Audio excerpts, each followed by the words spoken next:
Norėčiau kažko saldaus. Iki šefai ne tik jūsų pamėgti patiekalai, tačiau ir tortai bei kepiniai.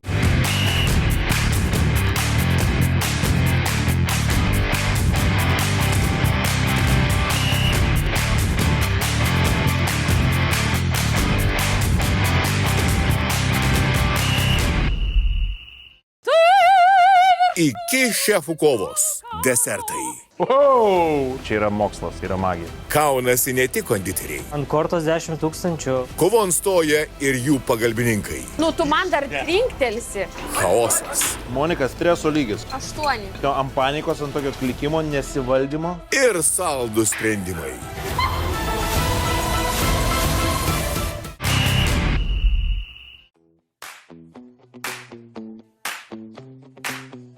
Sveiki atvykę į Iki šefų kovos desertai laidą. Kova tampa vis aštresnė. Praėjusioje laidoje nuodėmingai lengvas tortas. Aš esu avokadų valgytas, bet pamėginsiu. Net 50 žmonių sprendė vien iš skonio ir vaizdo, kas vertas nugalėtojo vardo. Kova buvo itin įtempta. Jie niekaip negalėjo apsispręsti, kuris tortas geriausias. Neskaniausias. Antra vieta. Skaniausias tai šitas spėjau, o tas vidutinis. Numeris 2. Pirmoji vieta atiteko Astai.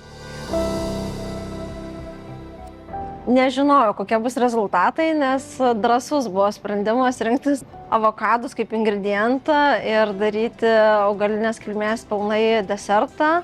Nes paskui pamačiau, kad kolegos saugesnių šiek tiek kelių nuėjo, naudojo tokius mėgstamus ingredientus ir aš galvojau, arba bus labai gerai, arba visiškai būsiu trečioje vietoje. Antrojoje vietoje liko Egidijus. Turėjau nuojautą jau važiuodamas čia kažkodėl negera, kad gal kažkas galėjo būti ne visai tobulai. Jaučiu pritruko saldumo, manau, nes mano akimis desertas turi būti su cukrum. Desertas turi pasaldinti. Ir trečioje vietoje liko Kotryna. Žinoma, žmonės renkasi tai, kas jiems skaniausia. Aišku, apmaudu, kad aš vėl trečioje vietoje. Turbūt niekam nepatiktų būti trečioje vietoje, bet kita vertus aš galvoju, kad rezultatas tai yra vis tiek tik viena medalio pusė. Kita pusė yra, kad aš tikrai įgyju didelės patirties, kurios prieš tai neturėjau ir su labai fainais žmonėm dirbu. Tai man vis tiek smagu, nors ir paskutiniai vietai. Susumavus 3 laidų rezultatus, situacija tokia. Astai atiteko 13 balų, Egidijus turi 11 balų, o Kotryna turi 3 balus. Rezultatai aiškus, bet tai dar ne finišas. Astos drąsa pasiteisino, tačiau nauja užduotis bet kurią akimirką gali viską apversti aukštyn kojomis. Šiandienos užduotis labai prancūziška. Sezono istorijos trapioje tešloje. Tarteletės labai populiarus desertas Prancūzijoje. O šiandien jis turės atgimti su sezoniniais ingredientais. Konditeriai sukurs savo tarteletę, trapus pagrindas, kremiškas arba vaisiškas įdaras ir subtili puošyba. Tartaletės – mažosios tartų sesės. Klasikinė prancūziška tartaletė. Sviestinis trapus pagrindas, kremas ir sezoniniai vaisiai ar uogos. Kiekviena mažas vienam žmogui sukurtas meno kūrinys, kuriame svarbi ir tekstūra, ir skonis, ir vaizdas. Šiandien būtent jos tampa mūsų kovos arena. Čia jau pažengusiam šitą tartaletę. Reikia jau mėgti gaminti ir turėti įrankius. Šiandien mūsų konditeriai ir vėl nebus vieni. Jiems į pagalbą ateina 3 labai skirtingi žmonės. 3 skirtingos energijos, kuris gali būti labai stiprus prieskonis kovoje. Kotrynai ateina į pagalbą Julija Vosylė. Julija yra pirmosios šefų kovų sezono šefė. Taip pat žinoma kaip Kitchen Julie, tinklaraštininkė ir kūrėja. Julija puikiai išmano virtuvės subtilybes ir balansuoja tarp paprastos idėjos ir stipraus rezultato.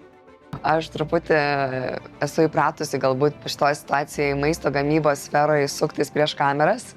jau pakankamai streso gavau praėjus iki šefo kovų sezoną. Tai tikiuosi, jog ta mano patirtis kažkaip padės ją jaustis drąsiau. Viskas? Gerai. Gerai. Darbuosime. Labai gerai. Astai į pagalbą stoja Monika Falkon.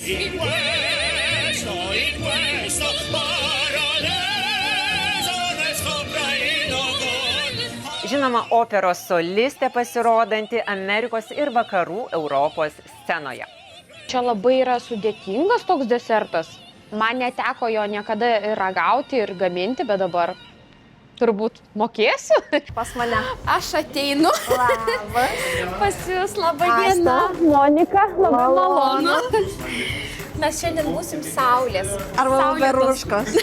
Galim ir Egidijui į pagalbą ateina Vytautas Mikaitis. Sveiki visi, kas įsijungė šitą videką. Labai dėkoju, kad žiūrit. Nepamirškit, subscribint kanalą, paspausti laiką. Žinomas kaip keliautojas, renginių ir laidų vedėjas. Vytautas aplankęs daugybę pasaulio kampelių į virtuvę atsineša skonių žemėlapį ir tai tikrai pasitarnaus tartalečių gamyboje. Aš buvau šoke nedideliam, tiesą sakant, pasikvietė tokį į kompaniją nelabai patyrusi saldumynų gamintoją, apskritai labai prastą dalyvį iš virtuvės pasaulio. Nu, jūs man likot. Aš buvau kitaip pasidėliojęs, bet jūs man likot. Tartalečių iššūkis prasideda. Primenu, kad ši užduotis reikalauja gero skonio, tvarkos ir sezoniškumo jausmo. Konditeriai turi tik 2 valandas sukurti tartaletes iš sezoninių ingredientų ir savo istorijos. Tai mes gaminsim kartu, mes gaminsim tartaletę ir dabar pradžiai pasidarysim tešlą. Taip. Tada tą tešlą, žodžiu, duosim pailsėti, ją kočiosime, formuosime ir kepsime. Tai, žodžiu, pradėm nuo tešlos, o tada pas mus bus tokia su bananais tartaletė, banofi dar vadinasi, su karamelė, virsim karamelę, darysim kremą, 2 kremus, bananus dėsim, ant viršaus pasiflorai, bus juodo šokolado keliose vietose. Wow. Taip, tai tokia sudėtinga, tai, žodžiu, šiandien taip aš nusteikus padirbėti. Gerai, dirbsim kartu. Gerai. Žiūrėkit, baigiam, pliotkin, pradedam dirbti vieną kartą. Oh, no. Okay. Pradedam, gaminsim tartaletę, kadangi Gerai. sezoniniai ir vietiniai ingredientai, tai sugalvojau tokį dalyką naudoti kaip šaltalankį. Labai tokia pamiršta, bet smagi uogytė. Aha, man labai Tai patinka. darysim trapę tešlą, o po to darysim šaltalankių įdarą ir maskarponės ir grietinėlės kremą ant viršaus. Super. Nu tai ką, pagal skelbimą sakė. Pagal skelbimą atėjo. Gerai, sakai, pagalbas kažkas. Gaminsim tartaletę. Gerai. Esi gaminęs Jo, tai tartaletę. jūs gal galit pailsėti, aš tada ir padarysiu turbūt. Jo, tai tada mums reikia... Mums reikės... Gal tada jo. 3 profesionalai ir į šią užduotį žvelgia labai skirtingai. Taip, tai užsimaižysim trapę tešlą. Gerai. Tai čia bus tartaletės pagrindas. Ir po to į viską įdėsim, aš pasakysiu. Gerai, gerai. Bus migdolinis sluoksnis, bus džemas, ant viršaus kremas ir tada papuošim su vaisiais. Nu, svarbu manęs nenuvarginti, jeigu galim. Traški migdolinė su apelsino poskoniu, su mandarinais, kas turėtų įnešti tokio lengvumo mangai. Vaisinė tartaletė su migdolais labai dera, labai skanu, manau, bus gerai. Nu, Monika, įsiplepėjot jau. Nes kol vyrai jau dirbo kurį laiką, Ai, jau jūs jau padirbot? ten plepėjot. Egidijus konditerijoje dirba daugiau nei 20 metų. Šį kelią pasirinko būdamas vos 16. Gal ir mažesnis biškį pažaisdavau ten su keptų batonu, turbūt, kur būna batonas keptas ir į cukrų pavolioja, gal buvo ir anksčiau, bet jau tokie rimtesni gaminiai tai 16 metų. Konditerija tai mane užvaldė iš tikrųjų, iki šiol dar man vis patinka, vis dar įdomu, nes beribė konditerija iš tikrųjų tave riboja tik fantazija. Taip, dabar kas mums yra svarbu, reikia supjaustyti kubelį sviestą, bet kubelį turi būti panašaus dydžio. Man reikia 150 gramų sviesto, mums reikia. Viskas tvarkoja. Taip. Tai tada galim... Gal jūs pirmą parodykite, kaip yra? Tu. Gerai. Viskas labai sudėtinga. Iš tikrųjų, tai nėra paprasta. Iš tikrųjų, labai sunku. Ir čia taip pat reikia talento.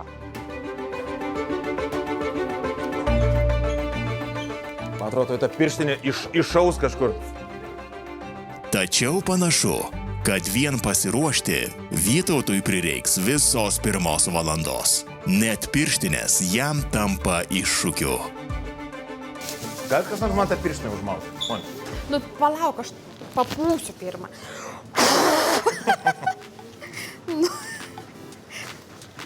Nu, šiaip. Tau per mažai. Palauk, aš iškelsiu ranką, tu kabinkis. Ne, kaip aš tau nepasėsiu. Užmauk tą pirštinę. Pagalbos mums reikia. TV pagalba. O Jėzau. Šiandien tos temos tai man labai brangus, nes kiekviena konditeris, kiekvienas specialistas turi savo arkliukas, kur jo jam labiau sekasi. Tai jo ir tarteletas, ir bandelės, tai yra, man atrodo, mano mėgstamiausias sritis, kur aš mėgstu dirbti, kur aš mėgstu pasireiškinti savo kūrybos. Tai labai prancūziška. Labai prancūziškas, taip, teisingai. O kodėl, sakykit, reikia panašiais kubeliais, kad ištirptų greičiau ar kaip? Kad kai mes suksime, gautųsi panašaus dydžio sviesto gumuliukai ir tada jie, kai keps, jie išgaruos ir toje vietoje gausis sluoksnis. Tokia mūsų bus sluoksniuota tartaletė. Gerai. Žinokit, aš išmoksiu naujų dalykų. Taip, mes gaminame banoffį tartaletę su pasiflorais.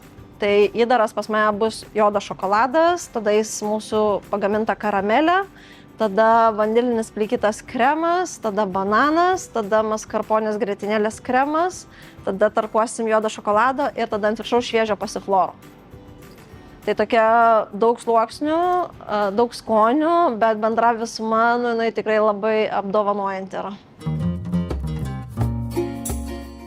Astos istorija apie drąsius posūkius. Informatikos bakalauras, ekonomikos magistras, marketingo vadovės karjera ir staigus šuolis į desertus.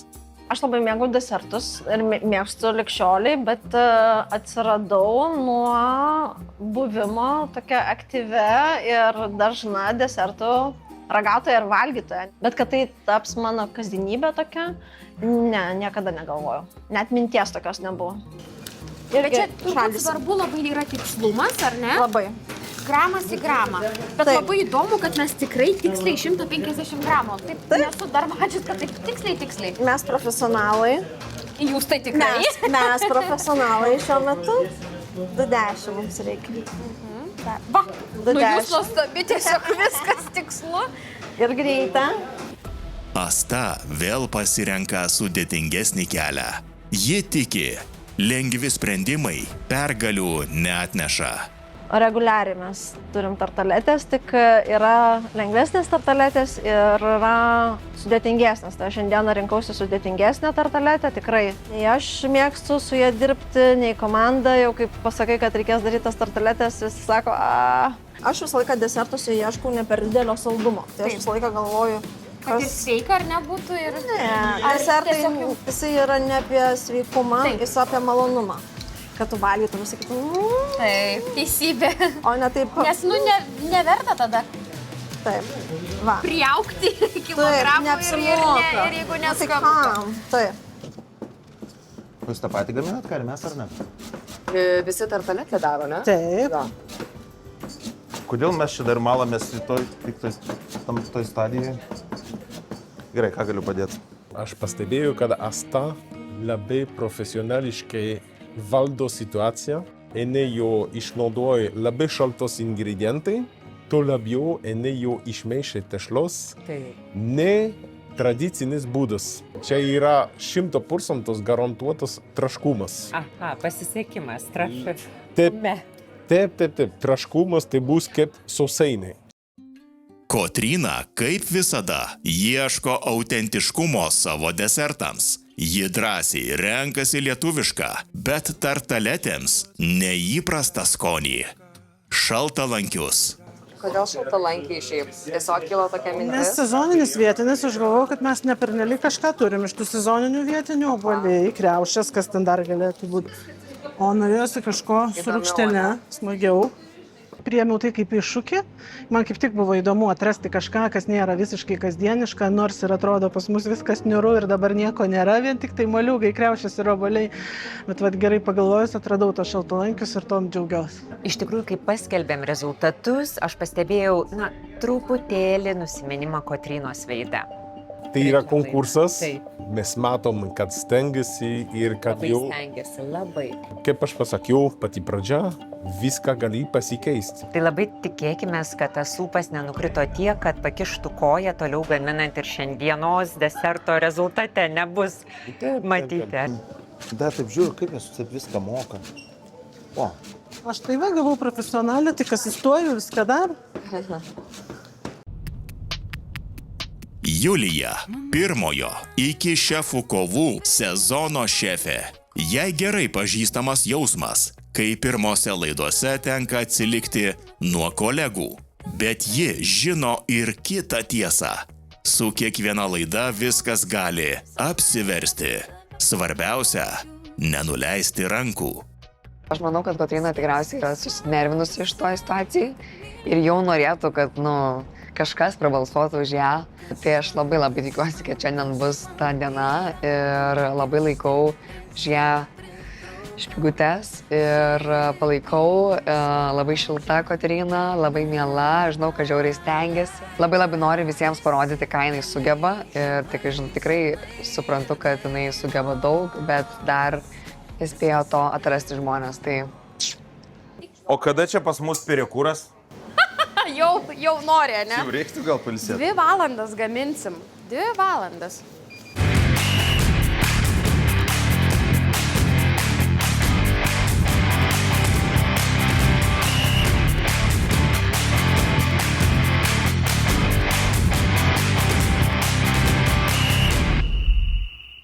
Norėčiau kažko saldaus.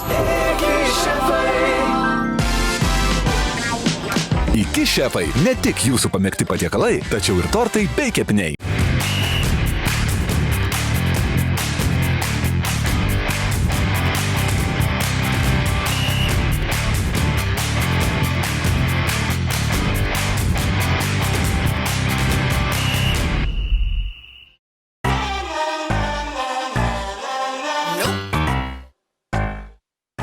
Iki parduotuvėje ir toliau verda veiksmas. Čia profesionalių konditerių rankose gimsta sezono istorijos trapioje tešloje. Iki pirkėjų taip mylimos tartaletės iš sezoninių produktų. Bet kaip tu sekasi su tom pirštinėm? Tavo rankos gal drėgnos labai? Gal nežinau. Jeigu drėgnos rankos labai sunku užsidėti, nusivalyk sausai rankas. Daug aš tau pradėsiu, nes tu nepradėsi šiandien dirbti. Daug. Labai jaudinės. Pirmą kartą virtuvėj? Jo, aš taip. Tešlą malėm, taip toliau, tai aš tiesiog pasirinkau liežuvių malti ir tai buvo mano toks didžiausias prisidėjimas prie malimo. Gerai, galiu duoti papjaustyti sviestą. Man reikia 180 gramų mažiukais gabaliukais. Čia kai mama man parodė, beveik viską padarius, tik man patį galą damušti. Prašau. Kiek dabar dar turi būti? 108 gramų. Reikia 8, kad būtų? 108. 208. Kaip obuolius kiemežis. Bet tokiais labiau gabaliukais, ne tokiam miesteliam. Net atrodo. Tokiais kvadračiukais. Gerai? Tokia paprasta dalyka, sugebėjau padaryti. 2,8 turi būti. O gali būti, kad tai aš taip neteisingai sviestą supjausiu ir dėl to mums nesigaus tas visas patiekalas. Neturėtų taip būti. Gerai, nes jeigu, pavyzdžiui, taip. Ne, viskas gerai. Sunku susikoncentruoti ten, kur aš visiškai nesigaudau. Aš tiesiog jau pamačiau visą tą, kaip čia, sąrašą, ko ten reikia. Aš galvoju, čia pusę parduotuvės turi susipirkti, kad padaryti. Atrodo paprastas pyragėlis, sakykime taip, o kiek reikia laiko ir kiek reikia ingredientų, kiek pasiruošti, kad tu jį suvalgytum per 30 sekundžių. Nu, čia yra mokslas, ta prasme, čia yra magija. Aš galiu būti atleistas dar tik prasidėjus šou. Nu, toks tipo, kad sakai, tikrai nieko nesugebi. 100 gramų mažiau pasvėrė, bet papjausti gerai. Nu, mokėsiu, ką mokėsiu, tai kremą padaryti. Tas kremas skanus, žinok, jisai su viskuo tinka. ir į eklerus. Mano treneris tikiuosi nežiūrės šitos... Negalima trenerių žiūrėti. Žinok, aš tau padarysiu kremą. Viską. Kada nors. Kada nors. Čia zacirką daro? Zacirkai trūksta ingredientų, jeigu zacirka čia būtų gera. Ir šildom, ir sukam. Ir tada tikrai sutirštėja, taip labai įdomiai. Nes iš pradžių taigi viskas skysta. Nu, ten tiesiog magija kažkokia vyksta. Monika nuoširdžiai stebisi kiekvienu etapu. Ir nors jų receptas sudėtingas ir reikalaujantis preciziškumo, Asta drąsiai dalyjasi darbais ir žiniomis. Opa, prašau. Ir mums reikia iki 90 kažkur laipsnių užkaitinti, kad nevirtų, bet būtų jau karšta. O tada kitam dubenė mes susimaišysime kiaušinius ir trynius. Aš pasitikiu žmonėmis ir man smagu dalintis tuo gaminimu. Man labai patinka daryti tai, ką aš darau ir man kažkaip nėra baisu, kad kažkas nutiks. O ne, paprašiau būtų parduotuvėje tiesiog nusipirkti ir kad nereikėtų. Net tas pats skonis bus. Ir va, net žinokit, va čia vitrino yra visko. Tai dar paimsiu kažkada. Atrodytų, kad visas Astos gyvenimas sukasi tik apie desertus ir skonius. Tačiau savo aistrai ji gali atsiduoti tik todėl, kad už nugaros didžiulis šeimos palaikymas. Aš esu ištekėjusi, su vyru auginame 2 vaikus, Liepą ir Vasarį, linkėjimai jiems. Šeima labai iš tikrųjų palaiko, bet taip iš tikrųjų palaikydami, nekalbėdami, kad tu gerai čia šaunuolė, dar kažką ten. Man tas yra labai svarbu, nes jeigu būtų priekaištai kažkokie, būtų sunku. Tai tas antros pusės ypatingai palaikymas yra turbūt vienas iš esminių, kas leidžia man kurti ir judėti tuo ritmu, kuriuo judu. Yra tokia kovotojo dvasia, galima sakyti, pas Astą. Ir stiprus žmogus. Bet jin labai myli tai, ką daro. Tos energijos pas ją labai daug ir ta darbinė veikla ją labai užveda.